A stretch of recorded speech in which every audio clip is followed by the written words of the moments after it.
Moskvas Kremli arhiivide keldrites asub üks dossier, mida ei ole kunagi täielikult avaldatud.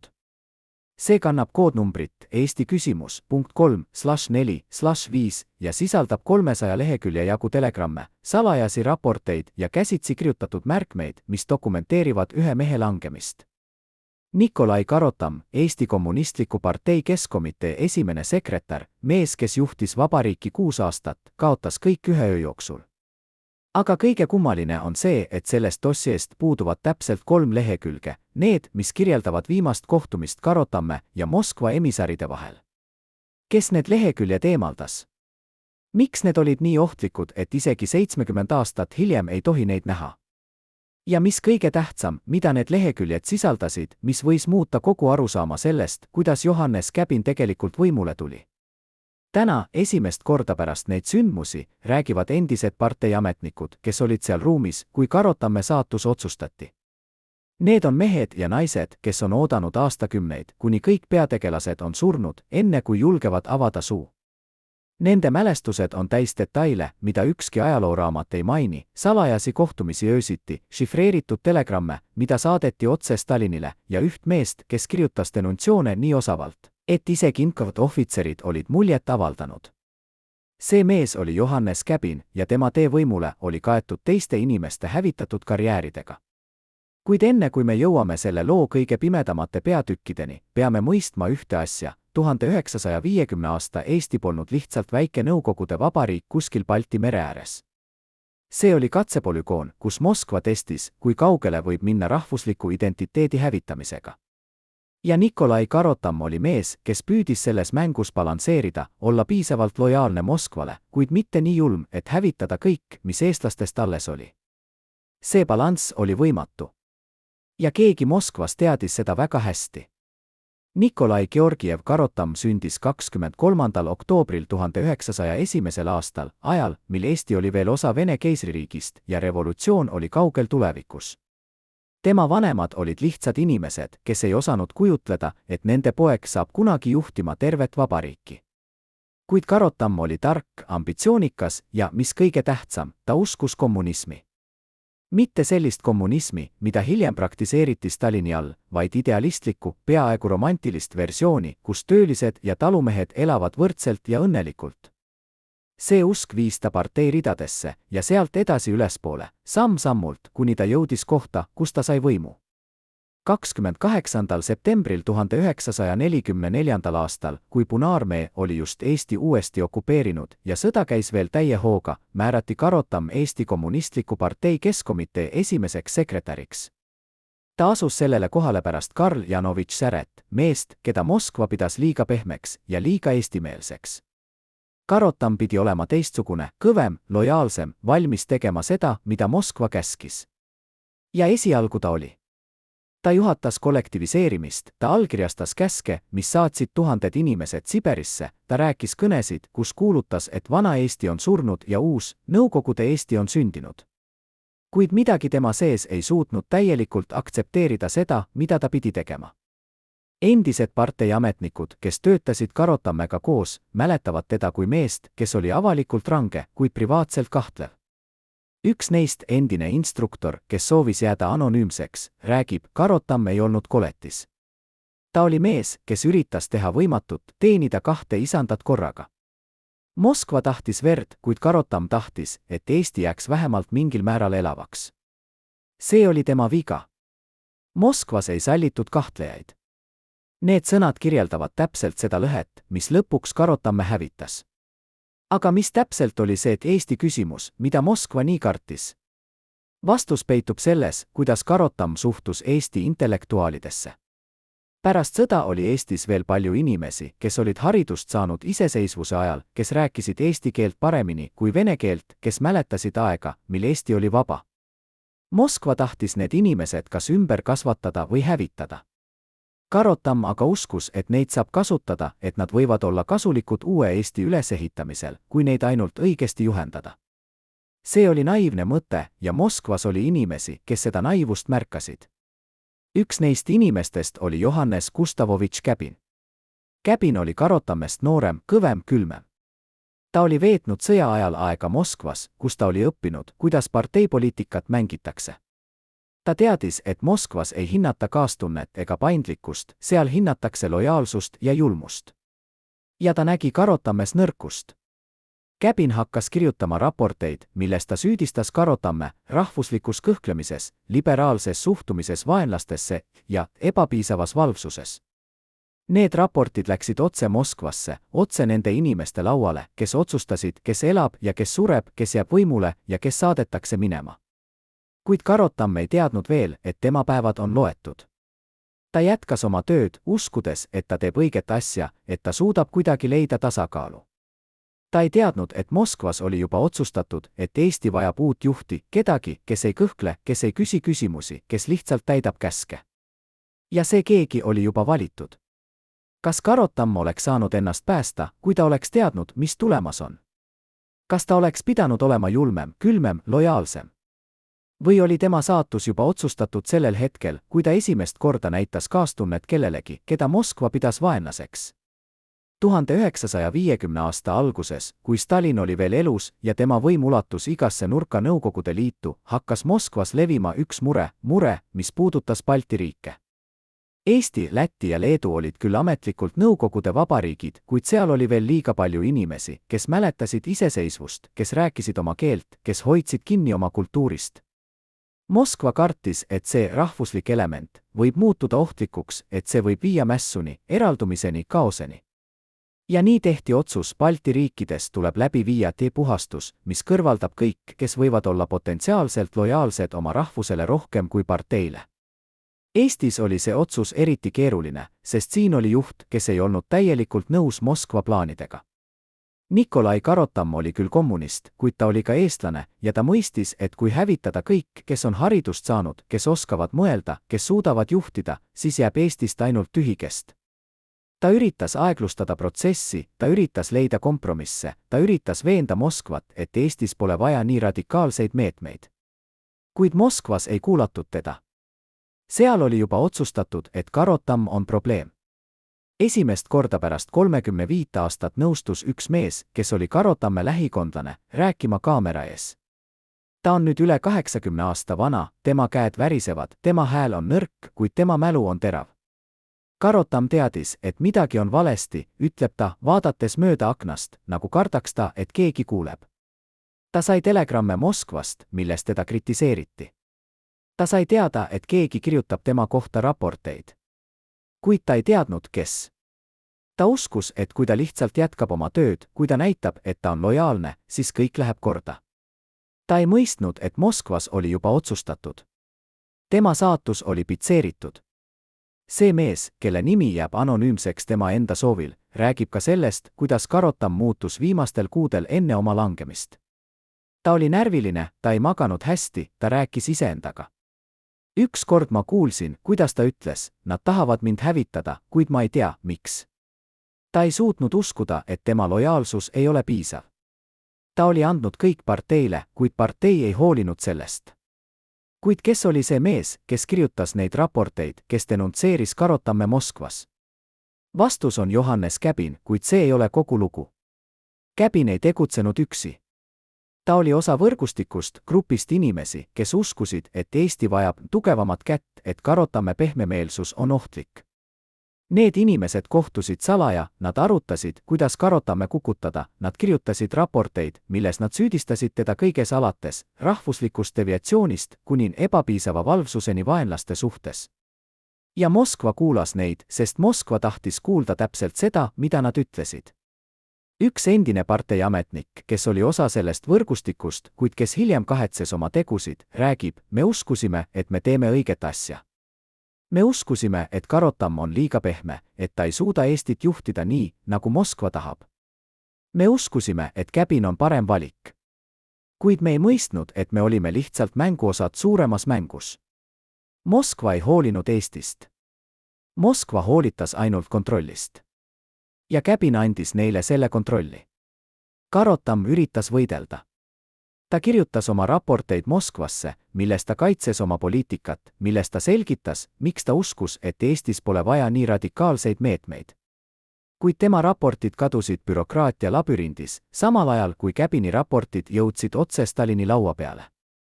See oli ebaõiglane võitlus ja Karotam kaotas selle enne, kui ta isegi mõistis, et võitlus on alanud. Aga miks Moskva valis just Käbini? Mis tegi temast parema kandidaadi kui Karotam? Vastus on lihtne, Käbin ei küsinud küsimusi. Ta ei kahtlenud, ta ei üritas leida kompromisse, ta ei hoolinud sellest, mida eestlased arvavad. Ta oli täiuslik bürokraat, täiuslik täitja, täiuslik tööriist Moskva käes. Ja Moskva armastas selliseid inimesi. Kuid oli veel üks põhjus, miks Käbin valiti. Ta oli valmis tegema asju, mida Karotam ei olnud valmis tegema. Ta oli valmis allkirjastama käske, mis saadaksid tuhanded inimesed vangilaagritesse. Ta oli valmis hävitama eesti kultuuri, eesti keelt, eesti identiteeti. Ta oli valmis muutma Eesti täielikult Vene provintsiks. Ja Moskva teadis, et ta teeb seda ilma kahtluseta, ilma südametunnistuseta, ilma kahetsuseta. Kas Karotam oleks pidanud olema rohkem nagu Käbin, et ellu jääda? Kas ta oleks pidanud ohverdama oma põhimõtted, et säilitada oma võim? Või oli tema langemine vältimatu, sest ta oli lihtsalt vale mees vales kohas vales ajal? 3. nädalal märtsis 1950 aastal saabus Moskvast Tallinna 2 meest, kelle nimed ei ilmunud kunagi ühessegi ametlikku dokumenti. Nad ei kandnud vormi, nad ei esitlenud end, kuid kõik teadsid, kes nad on, nad olid Kremli emissarid, mehed, kes tulid siia, et täita ülesannet. Nende ülesanne oli lihtne, eemaldada Nikolai Karotam võimult ja asendada ta Johannes Käbiniga. Kuid see, kuidas nad seda tegid, oli kaugel lihtsusest. Endine parteiametnik, kes oli kohal nende emissaride ja Karotamme kohtumisel, kirjeldab seda hetke nii: nad istusid Karotamme kabineti teises otsas, nende näod olid väljenduseta, nende hääled külmad. Nad ei karjunud, nad ei ähvardanud, nad lihtsalt loetlesid Karotamme eksimusi. Iga lause oli nagu nuga, mis lõikas sügavamale. Karotam üritas end kaitsta, kuid nad ei kuulanud. Nad olid juba otsustanud. See kohtumine oli ainult formaalsus. Mis olid need eksimused, mida emissarid loetlesid? Esiteks, Karotamme süüdistati selles, et ta ei ole piisavalt energiliselt võidelnud rahvusliku deviatsiooniga Eesti kultuurielus. Teiseks, teda süüdistati selles, et ta on lubanud vaenulike elementide jääda oma ametikohtadele hariduses ja teaduses. Kolmandaks, teda süüdistati selles, et ta ei ole täitnud Moskva korraldusi piisavalt kiiresti ja täpselt. Need süüdistused olid absurdsed, sest Karotam oli teinud täpselt seda, mida temalt oodati, ta oli juhtinud Eestit vastavalt Moskva juhistele. Kuid Moskva oli muutnud oma meelt ja nüüd oli Karotam süüdi selles, et ta ei olnud ette näinud seda muutust. Kuid kõige šokeerivam hetk selles kohtumises tuli siis, kui üks emissaridest võttis välja ühe dokumendi, mis oli kirjutatud Käbini käega ja mis sisaldas detailset kirjeldust Karotamme väidetavatest kuritegudest. See dokument oli nii täpne, nii detailne, et oli selge, Käbin oli kogunud materjali Karotamme vastu juba kuid, võib-olla isegi aastaid. Ta oli oodanud õiget hetke ja nüüd oli see hetk käes. Karotam luges seda dokumenti ja tema nägu muutus valgeks. Ta mõistis, et ta on kaotanud. Ta mõistis, et tema enda inimesed, keda ta oli usaldanud, olid teda reetunud. Ja ta mõistis, et tal ei ole enam mingit võimalust end päästa. Emissarid andsid talle 2 valikut, kas ta astub ise tagasi ja läheb vabatahtlikult Moskvasse tööle või siis ta vallandatakse avalikult ja saadetakse kuhugi palju hullemasse kohta. Karotam valis esimese variandi. 26. märtsil 1950 aastal toimus Eesti Kommunistliku Partei Keskkomitee pleenum, kus Nikolai Karotam palus end vabastada esimese sekretäri kohalt terviseprobleemide tõttu. Keegi ei uskus seda ametlikku versiooni, kuid keegi ei julgenud ka küsimusi esitada. Samal päeval määrati Johannes Käbin uueks esimeseks sekretäriks. Võimuvahetus oli täielik, kiire ja vältimatu. Kuid mis juhtus Karotammega pärast seda? Ametlikult ta kolis Moskvasse, kus ta sai tööd majandusteadlasena. Ta elas seal kuni 1969. aastani, kui ta suri. Tema surm ei olnud dramaatiline, see ei olnud traagiline, see oli lihtsalt vaikne kadumine. Mees, kes oli kunagi juhtinud tervet vabariiki, suri Moskvas, kaugel kodust, kaugel võimust, kaugel kõigest, mis talle kunagi oli oluline. Kuid endised parteiametnikud räägivad teist lugu. Nad räägivad, et Karotam ei kohanenud kunagi Moskvaga, et ta oli seal võõras, et ta igatses Eestit. Üks neist ütleb, ta rääkis mulle kord, et ta kahetseb. Mitte seda, mida ta tegi, vaid seda, mida ta ei teinud. Ta ütles, et ta oleks pidanud olema julgem, et ta oleks pidanud võitlema rohkem. Kuid siis ta vaikis ja lisas, kuid mis kasu sellest oleks olnud? Nad oleksid mind niikuinii hävitanud. Kas Karotam oli ohver või kaasosaline? Kas ta oli mees, kes üritas teha õiget asja valel ajal, või oli ta lihtsalt nõrk juht, kes ei suutnud võidelda? Ja mis kõige tähtsam, kas tema langemine oli vältimatu või oleks ta saanud midagi teha teisiti, et päästa ennast ja Eestit sellest, mis järgnes? Kujutage ette, et olete üks neist 12 inimesest, kes teadsid kõike Karotamme kohta, iga meditsiinilist saladust, iga evakuatsiooniplaani, iga varjatud tunnelit Tallinna all. Nüüd kujutage ette, et peate valima, kas jääda lojaalseks või päästa oma elu. 26. märtsil 1950 aastal tegid need inimesed valiku, mis muutis Eesti ajalugu. Mis sundis neid oma ülemjuhti reetma? Kas see oli hirm, ambitsioon või midagi palju tumedamat? Need 12 inimest moodustasid Karotamme sisemise ringi, mehed ja naised, kes nägid teda igapäevaselt, kes teadsid tema nõrkusi, tema kahtlusi, tema salajasi vestlusi abikaasa Annaga öösiti, kui ta ei suutnud magada. Nad olid tunnistajaks sellele, kuidas Karotam muutus kuude jooksul enne oma langemist, kuidas ta kaotas kaalu, kuidas tema käed värisesid allkirjastades dokumente, kuidas ta hakkas rääkima iseendaga tühjas kabinetis. Üks neist, endine isiklik sekretär, kes nõustus esimest korda pärast 75 aastat rääkima, kirjeldab seda muutust. Ta ei olnud enam see mees, kes oli võtnud võimu 1944. aastal. Ta oli murdunud. Iga telegramm Moskvast oli nagu veel üks löök. Ta luges neid ja pani siis paberisahtlisse, kuid ma nägin tema silmades, ta teadis, et lõpp on lähedal. Kuid mis kõige kummalikum, need 12 inimest ei rääkinud omavahel sellest, mida nad nägid. Nad elasid vaikuses, hirmus, oodates. Iga neist kartis, et kui ta ütleb midagi valet, kui ta näitab kahtlust, siis võib tema nimi ilmuda järgmisesse raportisse, mida käbin saadab Moskvasse. See oli paranoia, mis haaras kogu Karotamme lähikonna, paranoia, mida toitis teadmine, et keegi nende seast on reetur, kuid keegi ei teadnud, kes. Ja siis, ühel ööl, vähem kui nädal enne pleenumit, toimus midagi, mis muutis kõike. Karotamme kabinetti tungiti sisse. Mitte vägivaldselt, mitte lärmakalt, vaid vaikselt, professionaalselt. Keegi, kellel oli võti, keegi, kes teadis täpselt, kus asuvad kõige tähtsamad dokumendid, võttis välja 3 kaustu, mis sisaldasid Karotamme isiklikku kirjavahetust Moskvaga, tema märkmeid pleenumite kohta ja, mis kõige olulisem, tema päevikut. Jah, Nikolai Karotam pidas päevikut, kuigi see oli keelatud kõigile partei kõrgetele ametnikele. Selles päevikus ta kirjutas oma kahtlustest, oma hirmudest, oma lootustest. Ja nüüd see päevik oli kadunud. Järgmisel hommikul, kui Karotam avastas varguse, ta ei helistanud politseisse, ta ei teavitanud julgeolekut, ta ei teinud midagi. Ta lihtsalt istus oma lauas, pea käte vahel, ja ootas. Ta teadis, et see päevik ilmub varsti Moskvas, et seda loetakse, et seda kasutatakse tema vastu. Ja ta teadis, et tal ei ole enam mingit võimalust end päästa. Kes võttis selle päeviku? Endised ametnikud räägivad erinevaid lugusid. Mõned ütlevad, et see oli käbin ise, kes tuli öösel kabinetti. Teised väidavad, et see oli keegi Karotamme oma inimestest, keegi, kes oli juba müüdud käbinile. Kolmandad usuvad, et see oli Moskva agent, kes oli saadetud spetsiaalselt selleks, et koguda viimast tõestusmaterjali Karotamme vastu. Tõde on see, et me ei tea kunagi täpselt, kes seda tegi. Kuid me teame, et see päevik ei ilmunud kunagi avalikkuse ette. See kadus, nagu kadusid ka need 3 lehekülge Kremli arhiivist. Kas need 2 kadumist on seotud? Kas see päevik sisaldas midagi nii ohtlikku, et isegi aastakümneid hiljem ei tohi seda näha? Karotamme sisering hakkas lagunema pärast seda vargust. Üks inimene palus üleviimist teise linna perekondlikel põhjustel. Teine teatas äkitsest haigusest ja kadus nädalaks.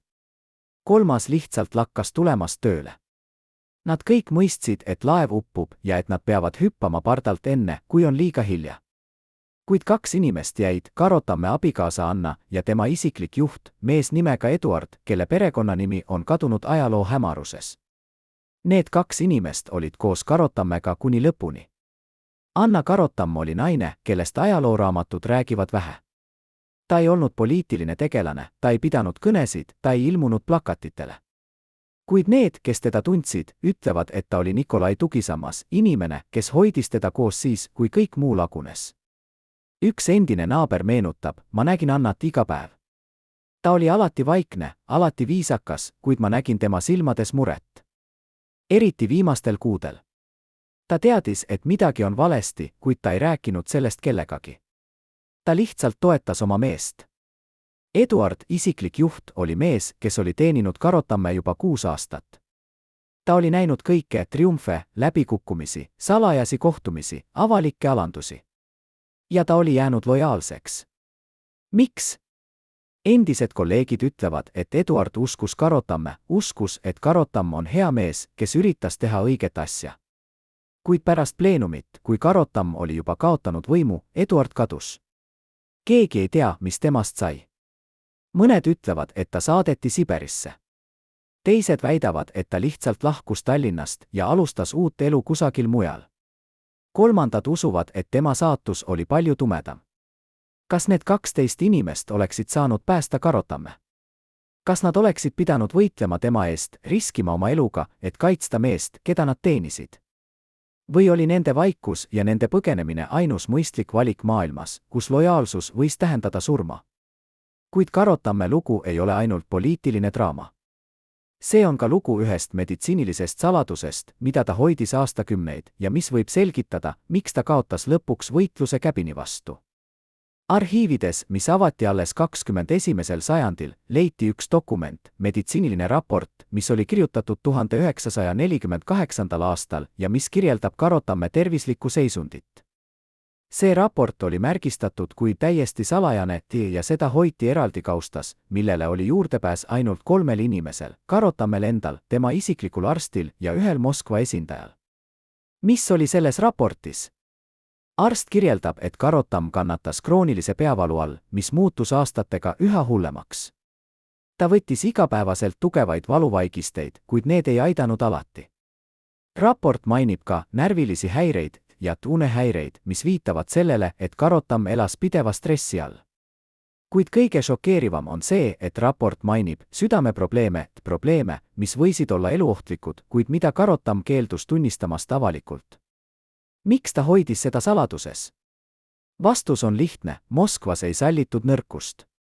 Kui oleks teatavaks saanud, et Karotamm on haige, et ta ei suuda täita oma kohustusi täie jõuga, siis oleks ta eemaldatud võimult palju varem. Nii et ta vaikis, ta võttis oma ravimeid salaja, ta peitis oma valu ja jätkas töötamist, kuigi tema keha ütles talle, et ta peaks peatuma. Endine isiklik arst, kes nõustus rääkima anonüümselt, kirjeldab Karotamme viimast visiiti enne pleenumit. Ta tuli minu juurde öösel, kell oli peaaegu 2 hommikul. Ta ütles, et tal on nii tugev peavalu, et ta ei suuda mõelda. Ma andsin talle süsti, kuid ma nägin tema silmades, see ei olnud ainult füüsiline valu. See oli midagi palju suuremat. Ta oli murdunud psühholoogiliselt. Ta ütles mulle, arst, ma ei tea, kui kaua ma veel vastan. Ma küsisin, mida ta mõtleb, kuid ta ei vastanud. Ta lihtsalt lahkus. Kas see haigus mõjutas Karotamme võimet võidelda käbini vastu? Kas tema füüsiline nõrkus muutis ta ka poliitiliselt nõrgaks? Endised ametnikud ütlevad, et jah. Nad meenutavad, kuidas Karotamm muutus aeglasemaks, kuidas ta kaotas oma endise energia, kuidas ta hakkas tegema vigu, mida ta varem ei oleks kunagi teinud. Üks neist ütleb, Karotamm oli kunagi väga terav, väga kiire mõtleja. Kuid viimastel kuudel ta oli nagu udu sees. Ta ei suutnud keskenduda, ta unustas asju, ta tegi otsuseid, mis ei olnud loogilised. Ma arvan, et tema haigus mängis suurt rolli tema langemises. Kuid oli veel üks meditsiiniline saladus, mis ilmnes alles pärast Karotamme surma 1969. aastal Moskvas. Lahkamisraport, mis on nüüd avalik, näitab, et Karotamm kannatas aastakümneid südamehaiguse all, mis oli palju tõsisem, kui keegi oli arvanud.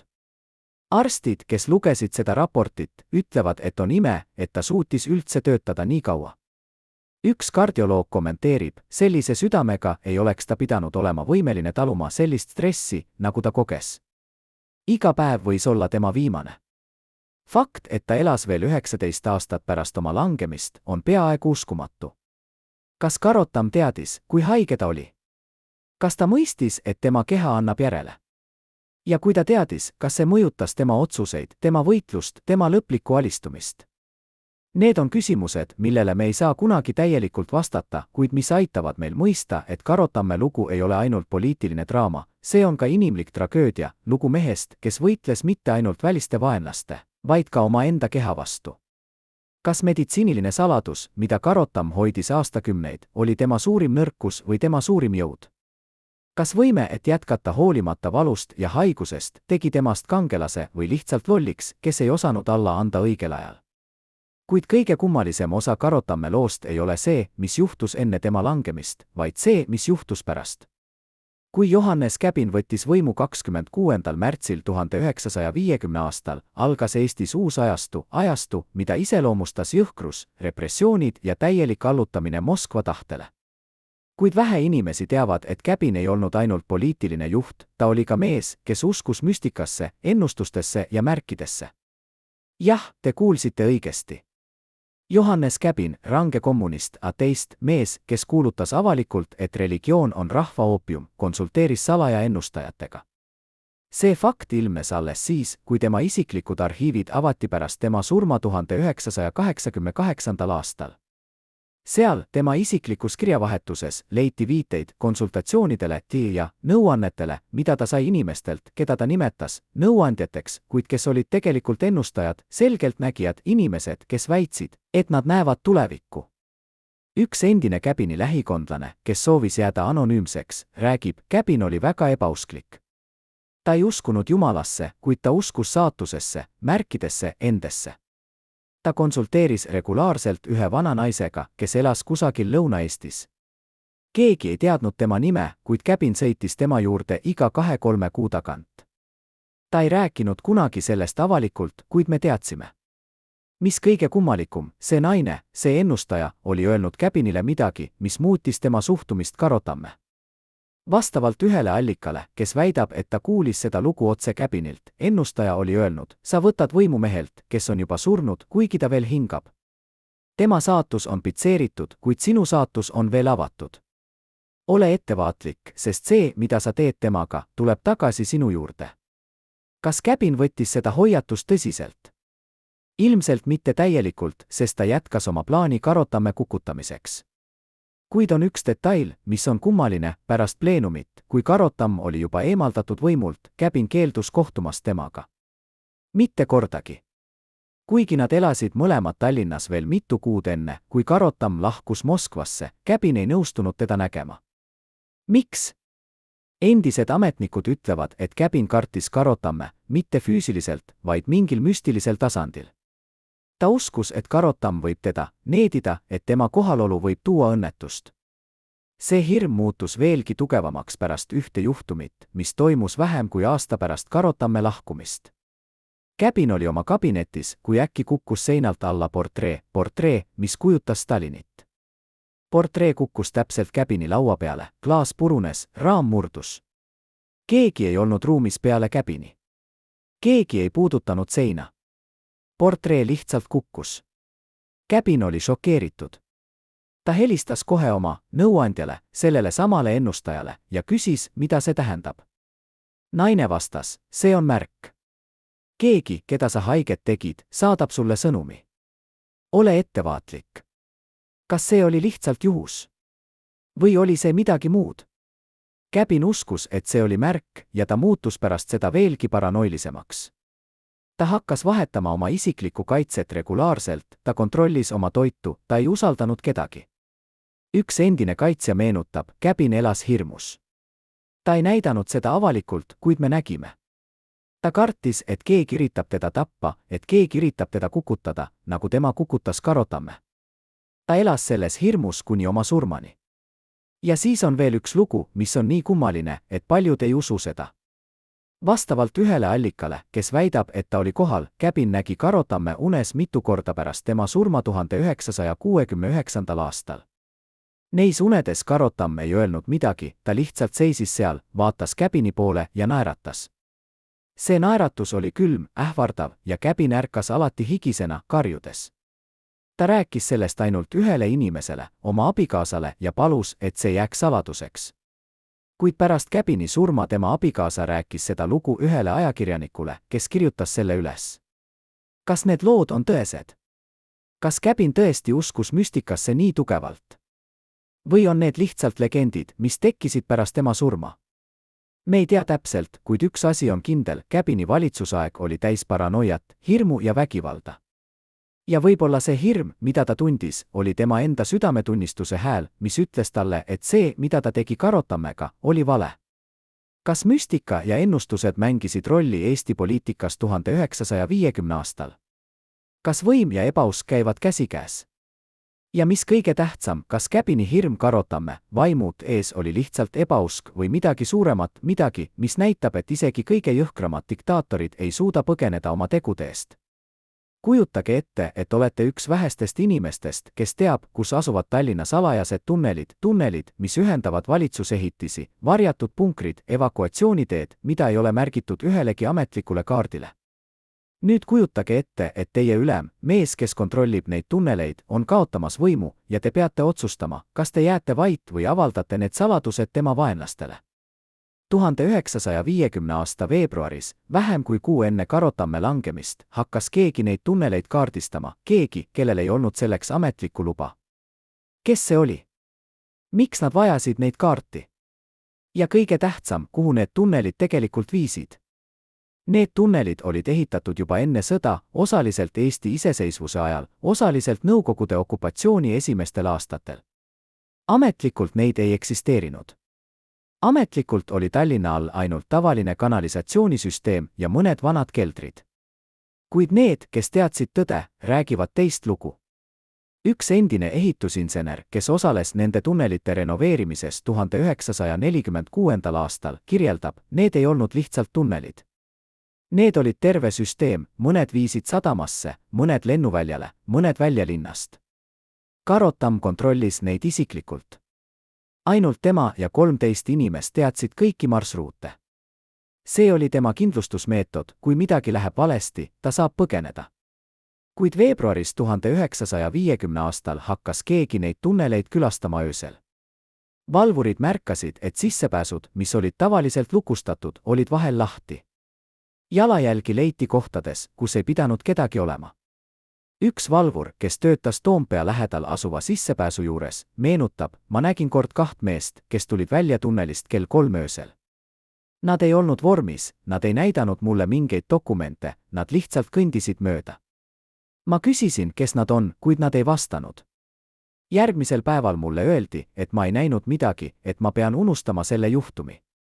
Ma mõistsin, need olid Käbini inimesed. Miks Käbin vajas neid kaarti? Vastus on lihtne, ta valmistus võimu haaramiseks ja ta tahtis teada kõike, mida Karotamm teadis.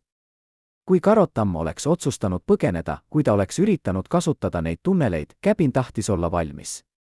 Ta tahtis blokeerida kõik väljapääsud, ta tahtis muuta Karotamme kindlustuse tema lõksuks. Ja ta õnnestus. Kuid oli üks tunnel, mida Käbini inimesed ei leidnud, tunnel, millest räägivad ainult kõige vanemad valvurid, kes on nüüd juba surnud või surevad.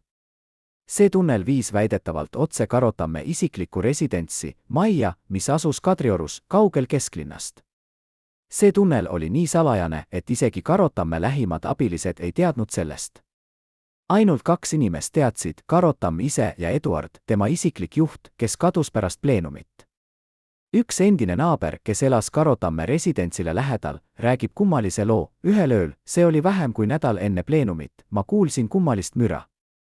See tuli maa alt. Ma läksin välja ja nägin, et Karotamme maja juures oli auto, mootor käis, kuid tuled olid väljas.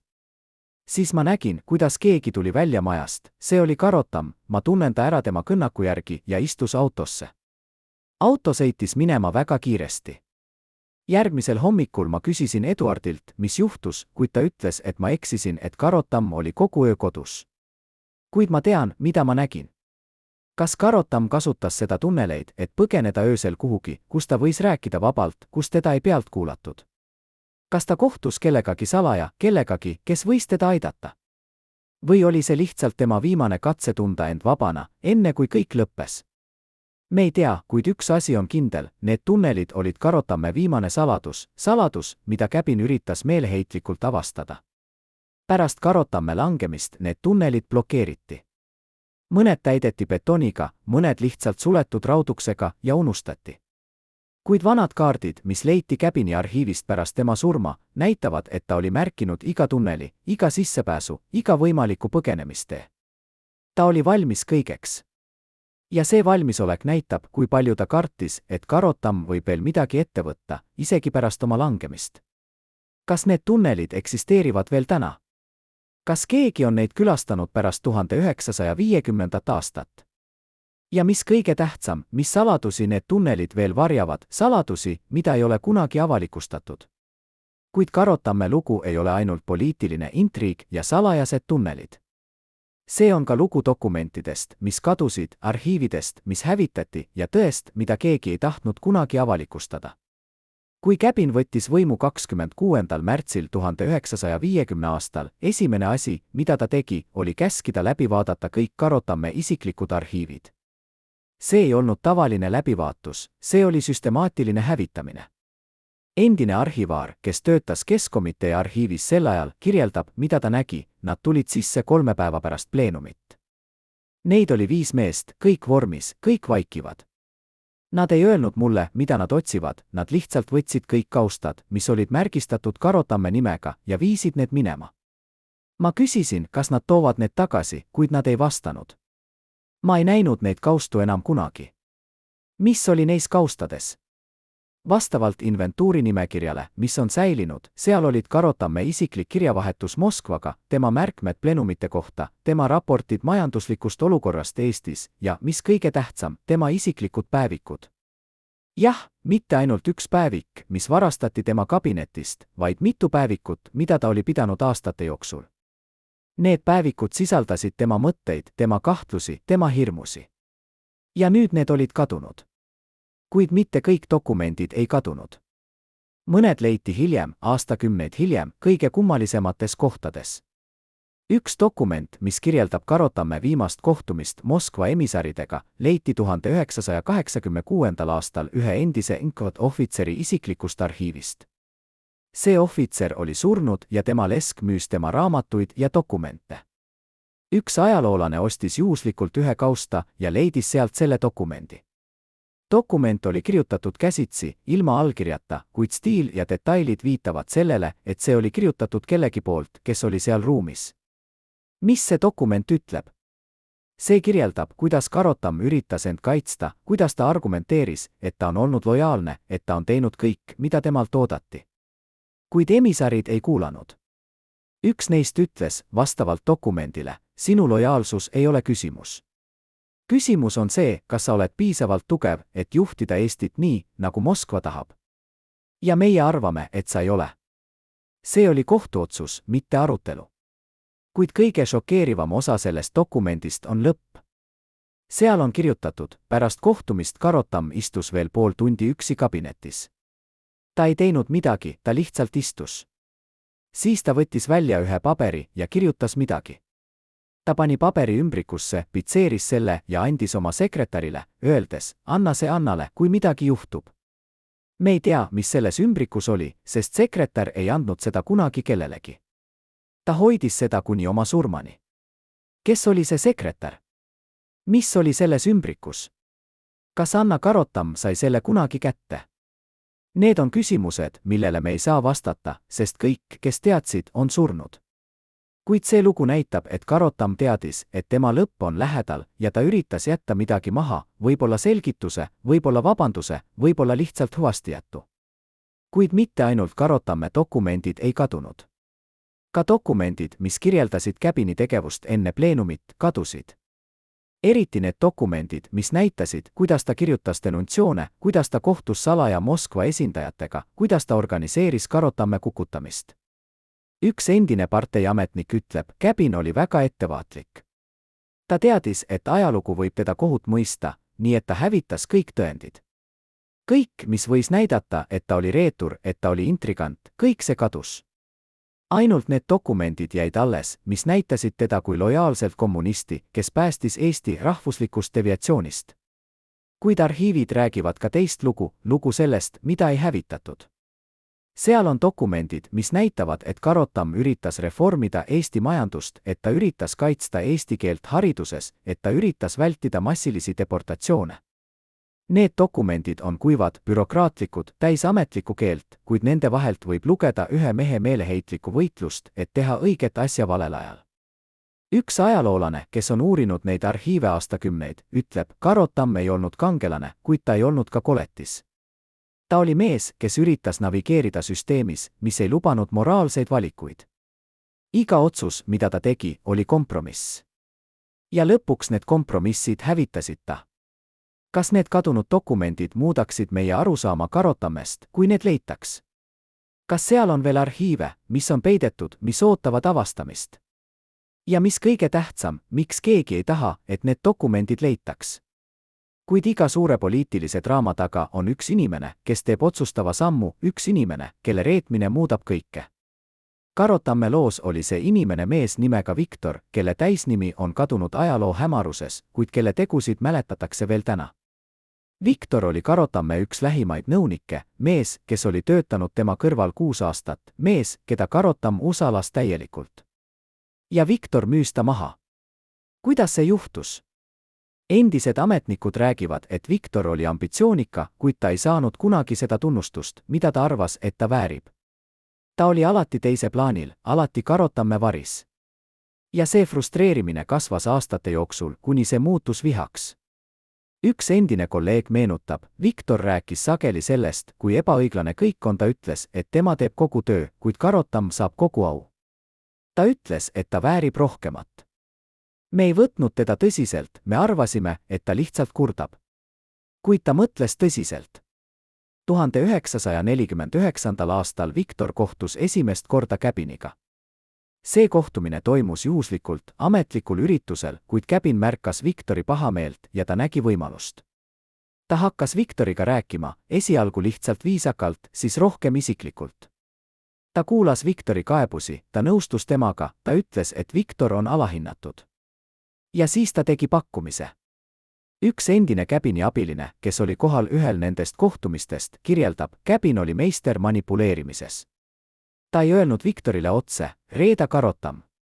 Ta lihtsalt küsis, kas sa ei arva, et Eesti vajab tugevamat juhti? Kas sa ei arva, et Karotam on liiga pehme? Ja Viktor nõustus. Siis Käbin ütles, võib-olla sa võiksid aidata. Võib-olla sa võiksid anda mulle informatsiooni, mis aitaks meil kõigil. Ja Viktor nõustus. Mis informatsiooni Viktor andis? Kõike. Ta rääkis Käbinile Karotamme isiklikest vestlustest, tema kahtlustest, tema plaanidest. Ta andis Käbinile koopiad dokumentidest, mida Karotam hoidis oma seifis. Ta isegi rääkis Käbinile Karotamme tervislikest probleemidest, tema ravimitest, tema nõrkustest. Iga informatsioon oli nagu veel üks nael Karotamme kirstu. Kuid Viktor ei teinud seda ainult informatsiooni pärast. Ta tegi midagi veel hullemat, ta organiseeris selle varguse, kus Karotamme päevik varastati. Vastavalt ühele allikale, kes väidab, et ta kuulis seda lugu otse Viktorilt enne tema surma, Viktor oli see, kes andis võtme Käbini inimestele, kes ütles neile, kus päevik asub, kes veendus, et valvurid on sel ööl eemal. See oli täiuslik kuritegu, täiuslikult täidetud. Pärast pleenumit Viktor sai oma tasu. Teda edutati, talle anti parem ametikoht, parem palk, parem korter. Ta oli nüüd osa Käbini sisemisest ringist, mees, keda usalati, keda hinnati.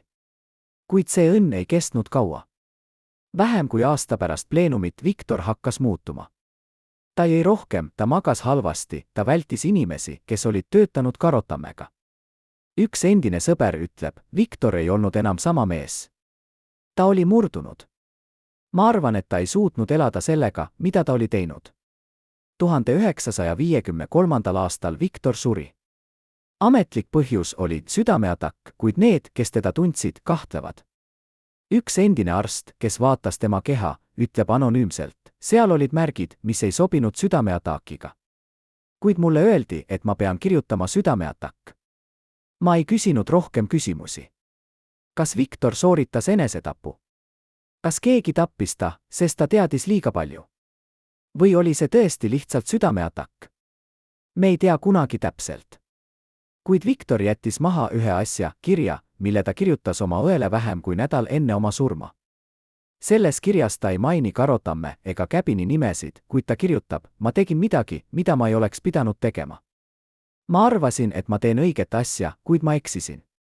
Ma ei suuda sellega elada. Andesta mulle. Õde hoidis seda kirja aastakümneid ja näitas seda esimest korda ajakirjanikule 1986. aastal. Kas Viktor oli ohver või kurjategija? Kas ta oli mees, keda manipuleeriti, või mees, kes valis teadlikult reetmise? Ja mis kõige tähtsam, kas tema saatus oli õiglane karistus tema tegude eest, või oli ta lihtsalt veel üks ohver süsteemis, mis hävitas kõiki, kes selles osalesid? Karotamme lugu ei ole ainult lugu ühest mehest, kes kaotas võimu.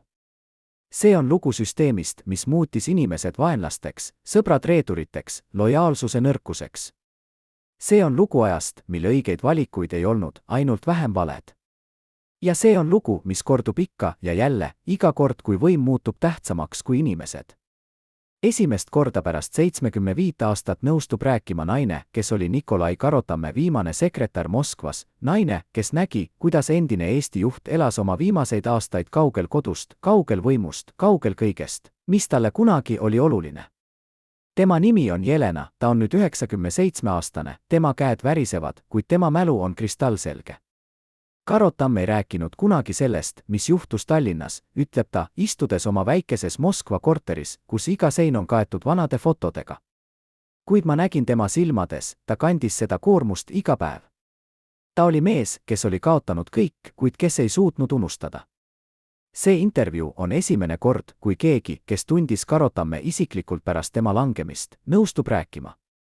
Jelena töötas Karotammega koos Moskva majandusinstituudis, kus talle anti ametikoht pärast seda, kui ta lahkus Tallinnast 1950. aasta kevadel.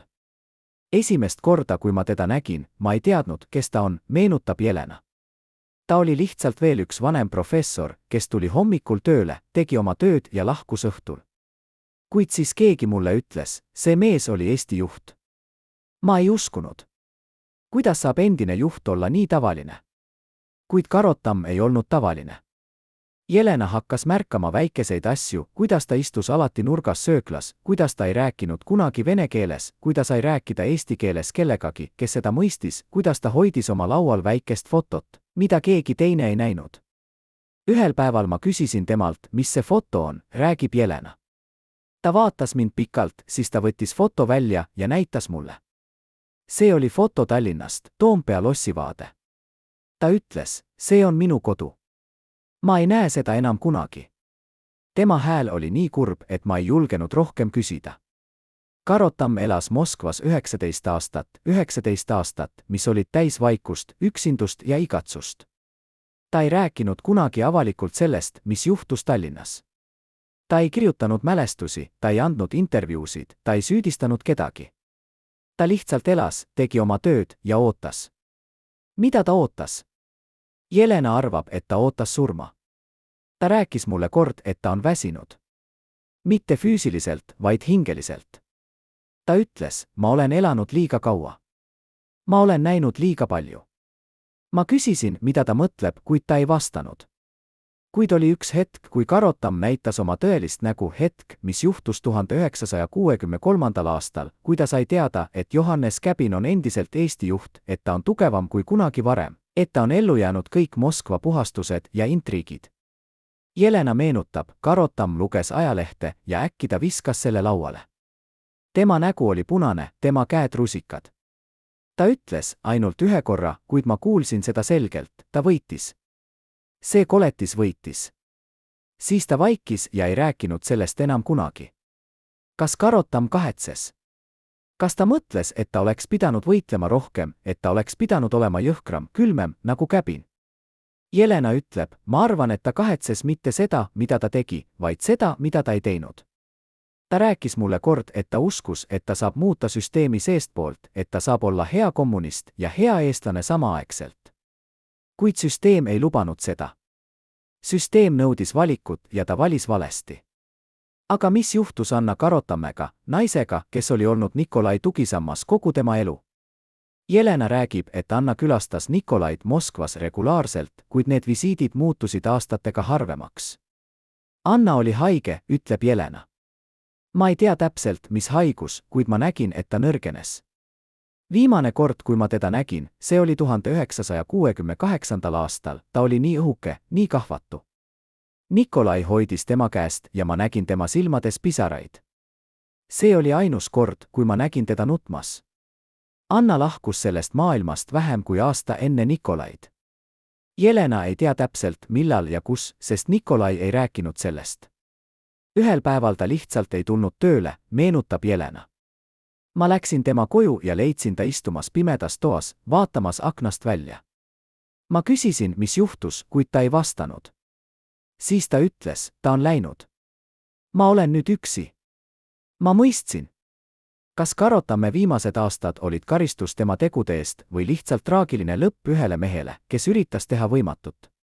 Kas ta leidis mingit rahu enne oma lahkumist või elas ta piinades kuni lõpuni? Kuid Karotamme lugu ei lõppe tema surmaga 1969. aastal Moskvas. See jätkub läbi nende inimeste, kes teda mäletavad, läbi dokumentide, mis on alles, läbi küsimuste, mis jäävad vastuseta.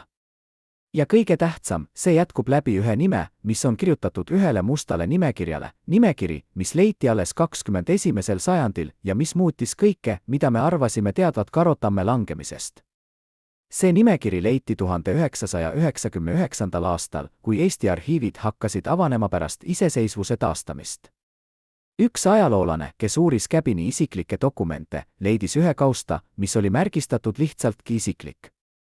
Selles kaustas oli üks leht paberit, kirjutatud Käbini käega, dateeritud veebruariga 1950 aastal, vähem kui kuu enne pleenumit. Sellel lehel oli 15 nime. Esimene nimi oli Nikolai Karotam. See ei olnud lihtsalt nimekiri. Iga nime kõrval oli märkus eemaldada, ümber paigutada, jälgida. Karotamme nime kõrval oli kirjutatud eemaldada viivitamatult. Asendada lojaalsema kaadriga. Moskva on nõus. See oli kohtuotsus, kirjutatud kuu enne ametlikku otsust. See tõestas, et Karotamme langemine ei olnud spontaanne, ei olnud reaktsioon tema vigadele, see oli planeeritud, organiseeritud, täidetud külma täpsusega. Kuid mis kõige šokeerivam, sellel nimekirjal olid ka teised nimed. Nimed inimestest, kes olid Karotamme lähikondlased, kes olid lojaalsed talle, kes võisid olla ohtlikud Käbinile. Üks neist nimedest oli Viktor, jah, sama Viktor, kes reetis Karotamme. Tema nime kõrval oli kirjutatud kasutada, siis eemaldada. See oli külm, kalkuleeritud plaan kasutada Viktorit Karotamme kukutamiseks, siis vabaneda temast, kui ta ei ole enam vajalik. Kas Viktor teadis, et ta on sellel nimekirjal? Kas ta mõistis, et ta on lihtsalt tööriist, mida kasutatakse ja siis visatakse ära? Ajaloolased arvavad, et ei. Viktor uskus, et ta on osa uuest võimust, et ta on kaitstud, et ta on oluline. Kuid Käbin ei usaldanud kedagi, kes oli kord reetunud. Ja Viktor oli reetunud. See nimekiri selgitab ka, miks nii paljud inimesed kadusid pärast pleenumit. Mitte ainult Karotam, vaid ka tema abilised, tema sõbrad, tema toetajad. Mõned saadeti Siberisse, mõned ümber paigutati kaugematesse linnadesse, mõned lihtsalt kadusid. Üks endine parteiametnik, kelle nimi oli sellel nimekirjal, kuid kes suutis põgeneda, räägib, ma sain teada sellest nimekirjast juhuslikult. Üks sõber hoiatas mind. Ma lahkusin Tallinnast järgmisel päeval. Ma ei võtnud midagi kaasa, ma lihtsalt lahkusin. Ma elasin Siberis 20 aastat, kasutades võltsnime. Ma tulin tagasi alles pärast Käbini surma. Ma olin üks vähestest, kes ellu jäi. Kuid miks Käbin hoidis seda nimekirja? Miks ta ei hävitanud seda pärast seda, kui kõik nimekirjal olevad inimesed olid käsitletud? Psühholoogid, kes on uurinud Käbini isiksust, arvavad, et see oli tema viis kontrollida oma hirmu. Käbin elas pideva paranoia all, ütleb üks psühholoog. Ta kartis, et keegi üritab teda kukutada, nagu tema kukutas Karotamme. See nimekiri oli tema viis veenda ennast, et ta on kontrolli all, et ta on tugevam kui tema vaenlased. Kuid tegelikkuses see nimekiri näitab tema nõrkust, ta ei usaldanud kedagi, ta kartis kõiki. Ja siis on veel üks detail, mis on kirjutatud selle nimekirja allossa, väikeste tähtedega, peaaegu loetamatult, kui midagi läheb valesti, hävitada kõik tõendid. Keegi ei tohi teada. Kuid Käbin ei hävitanud seda nimekirja. Kas ta unustas? Kas ta arvas, et see on piisavalt hästi peidetud?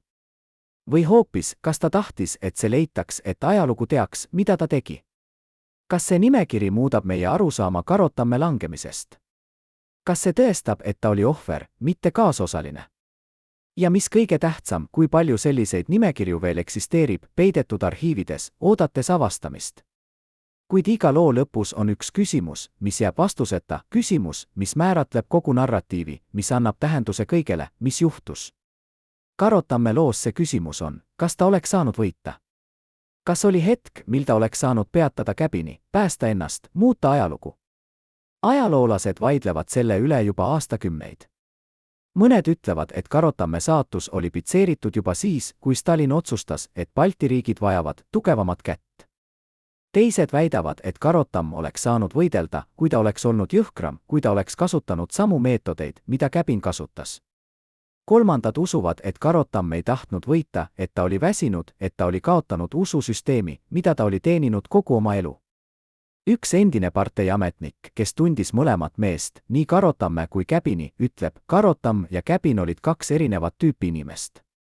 Karotamm uskus ideaalidesse, ta uskus, et kommunism võib olla hea, kui seda õigesti rakendada. Käbin ei uskunud millessegi peale võimu. Tema jaoks oli kommunism lihtsalt tööriist, et saavutada kontrolli.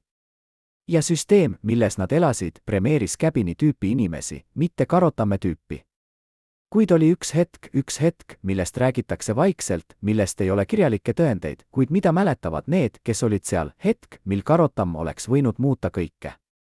See hetk oli jaanuaris 1950 aastal, kui Karotamm sai esimest korda teada, et Käbin kirjutab tema kohta raporteid Moskvasse. Üks endine abiline, kes oli kohal, kui Karotamm sai seda teavet, kirjeldab, keegi tuli tema juurde ja ütles, Käbin on vaenlane. Ta üritab sind hävitada. Sa pead tegutsema nüüd. Karotamm istus vait, mõtles, siis ütles, ma ei tee seda. Ma ei hakka mängima nende mängu. Kui Moskva tahab mind eemaldada, siis nad teevad seda niikuinii. Kuid ma ei muutu koletiseks, et päästa ennast. Kas see oli vaprus või rumalus? Kas Karotamm oli kangelane, kes keeldus ohverdamast oma põhimõtteid, või naiivne idealist, kes ei mõistnud, et poliitika on sõda, kus ainult tugevaimad elavad üle? Vastus sõltub sellest, keda te küsite. Kuid üks asi on kindel, Karotamm tegi valiku ja see valik määras tema saatuse. Pärast Karotamme lahkumist Eesti muutus. Käbini valitsusajal, mis kestis 28 aastat, Eesti muutus üheks kõige repressiivemaks Nõukogude vabariigiks. Eesti keel suruti tagasi, Eesti kultuur allutati Vene kultuurile, tuhanded inimesed saadeti vangilaagritesse. Käbin oli täpselt see, mida Moskva tahtis, lojaalne, jõhker, küsimusi mittesittav täitja. Kuid kas Eesti oleks olnud parem, kui Karotamm oleks jäänud võimule? Ajaloolased kahtlevad. Karotamm ei oleks suutnud peatada Moskva plaane, ütleb üks neist. Ta oleks võinud aeglustada protsessi, ta oleks võinud päästa mõned inimesed, kuid lõpptulemus oleks olnud sama. Süsteem oli tugevam kui ükski inimene. Kuid on ka teisi hääli nende inimeste seast, kes elasid läbi Käbini valitsusaja ja kes mäletavad Karotamme aega kui vähem hullemat. Üks endine õpetaja, kes töötas mõlemal ajastul, ütleb, Karotamme ajal me võisime veel rääkida eesti keeles koolis, me võisime veel õpetada Eesti ajalugu. Käbini ajal see kõik kadus. Võib-olla Karotamm ei oleks suutnud päästa Eestit, kuid ta oleks suutnud säilitada midagi sellest, mis meid eestlasteks teeb. Ja siis on veel üks küsimus, mis jääb vastuseta, küsimus, mis puudutab Käbini enda saatust. Käbin valitses Eestit kuni 1978. aastal, kui ta eemaldati võimult terviseprobleemide tõttu, sama ametlik põhjus, mida kasutati Karotamme puhul. Kas see oli juhus või kordus ajalugu? Kas Käbin, kes kukutas Karotamme, kukutati ise samal viisil? Ja kui jah, kas ta mõtles Karotammele oma viimastel päevadel, kas ta kahetses, mida ta tegi? Me ei tea. Käbin ei jätnud maha päevikuid, ei andnud intervjuusid, ei rääkinud oma tunnetest. Ta lahkus sellest maailmast 1988. aastal, 5 aastat pärast Karo Tamme ja viidi maha vaikuses, ilma suure tähelepanuta. 2 meest, kes olid kord võidelnud võimu pärast, olid nüüd mõlemad läinud, jättes maha ainult küsimused ja saladused. Täna, rohkem kui 70 aastat pärast neid sündmusi, Karo Tamme lugu on peaaegu unustatud. Eesti ajalooraamatud mainivad teda vaid möödaminnes, kui ühte paljudest nõukogude juhtidest, kes tulid ja läksid. Kuid need, kes mäletavad, kes elasid läbi selle aja, räägivad teist lugu, lugu mehest, kes üritas olla inimlik süsteemis, mis ei lubanud inimlikkust, kes üritas kaitsta oma rahvast ilma, et kaotaks oma võimu, kes lõpuks kaotas mõlemad. Kas Karo Tamm oli kangelane või kaasosaline? Kas ta oli ohver või osaline oma langemises? Kas ta oleks saanud teha midagi teisiti või oli tema saatus vältimatu? Need on küsimused, millele ei ole üheseid vastuseid. Iga inimene, kes uurib tema lugu, jõuab oma järeldusteni, oma tõeni. Kuid üks asi on kindel, Karo Tamme lugu on hoiatus. Hoiatus sellest, mis juhtub, kui võim muutub tähtsamaks kui inimesed, kui lojaalsus süsteemile muutub tähtsamaks kui südametunnistus, kui hirm muutub tugevamaks kui julgus. See on lugu, mis kordub ikka ja jälle, erinevates riikides, erinevatel aegadel, erinevate nimedega, kuid sama mustriga. Ja võib-olla kõige tähtsam küsimus ei ole see, mis juhtus Karo Tammega, vaid see, mida me õpime tema loost. Kas me õpime, et kompromissid võimuga on alati ohtlikud? Kas me õpime, et süsteemid, mis ei luba moraalseid valikuid, hävitavad lõpuks kõiki, kes neis osalevad? Või kas me lihtsalt loeme seda lugu kui ajaloolist kurioosumi ja jätkame edasi, unustades õppetunnid, mida see meile pakub? Karo Tamme viimased sõnad, mida Jelena mäletab, olid lihtsad, ma tegin, mida ma arvasin olevat õige. Kas see oli piisav? Ma ei tea. Need sõnad võiksid olla epitaafiks mitte ainult Karo Tammele, vaid kõigile neile inimestele, kes on elanud võimu varjus, kes on üritas navigeerida süsteemides, mis ei luba õigeid valikuid, kes on lõpuks kaotanud kõik, kuid kes ei kaotanud kunagi lootust, et võib-olla kuidagi nad tegid õiget asja. Austatud vaatajad, kui te jälgisite seda traagilist lugu lõpuni, kirjutage kommentaaridesse, millisest linnast te olete. Meile on oluline teada, kus Nikolai Karo Tamme veel mäletatakse. Ja tellige kanal, et mitte kaotada tõde ajaloo idolite kohta.